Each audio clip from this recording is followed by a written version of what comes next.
ಹಾಂ ಬಂತು. Happy anniversary ಅಪ್ಪ ಅಮ್ಮ. Thank you so much. ಏನು ಕೊಟ್ಟಿದ್ದಾಳೆ ನೋಡೋಣ. ಅಪ್ಪ ಅಮ್ಮ ಇಬ್ರು ಜೊತೆ ತೆಗಿಬೇಕಂತೆ. Okay thank you. ಮಾಮ ಹತ್ರ ಬನ್ನಿ ಮಾ. ಅವಳು ಏನು ಕಳಿಸಿದ್ದಾಳೆ ನೋಡೋಣ ಇಲ್ಲಿ. ನನಗೆ ಗ್ರೀಟಿಂಗ್ ಕಾರ್ಡ್ ಮಾಡಿದ್ದಾಳೆ ಸಮ್ಮು. ಹ್ಯಾಪಿ ಆ್ಯನಿವರ್ಸರಿ ಅಮ್ಮ ಅಪ್ಪ ಬರೆದಿದ್ದಾಳೆ. ಇಲ್ಲಿ ಹಾರ್ಟ್ ಬರೆದಿದ್ದಾಳೆ. ಇಲ್ಲಿ ಓಪನ್ ಅಂತ ಇದೆ, ನೋಡೋಣ ಓಪನ್ ಮಾಡೋಣ ಏನಿದೆ ನೋಡೋಣ. ಓಪನ್ ಮಾಡ್ತಾ ಇದ್ದೀನಿ. ಓ ಸಮ್ಮು ಎಕ್ಸ್ಪ್ಲೇನ್ ಮಾಡೋಂಗೆ ಒಂದ್ಸರಿ. ಇದು ಡೆಕೋರೇಷನ್ ಇದೆ ಇತ್ತು.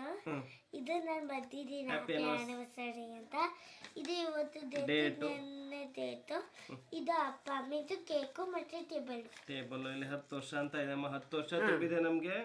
ಆನಿವರ್ಸರಿ ಮಾಡ್ತಾ ಇದೀವಿ. ಅದಕ್ಕೆ ಒಳ್ಳೇದಾಗ್ಲಿ ಅಪ್ಪ ಅಮ್ಮಂಗೆ. ನನ್ನ ಮಗಳು ಇಲ್ಲಿ 10 ವರ್ಷದ ಕೇಕ್ ಕೊಟ್ಟಿದ್ದಾಳೆ. ಚೆನ್ನಾಗಿದ್ಯಾ? ಚೆನ್ನಾಗಿದೆ ಇಲ್ವಾ? ನಾನು ತುಂಬಾ ನೆನ್ನೆ ರಾತ್ರಿಯಿಂದ ಕೂತ್ಕೊಂಡು ಮಾಡ್ತಾ ಇದ್ದೆ. ತುಂಬಾ ಚೆನ್ನಾಗಿದೆ, ನಂಗೆ ಇಷ್ಟ ಆಗಿದೆ. Wonderful. Thank you dear. Thank you so much. ನೋಡಿ ಗ್ರೀಟಿಂಗ್ ಸಾಕು ಬಿಡಿಮ್ಮ. ಅದೇ ನೋಡ್ರವ.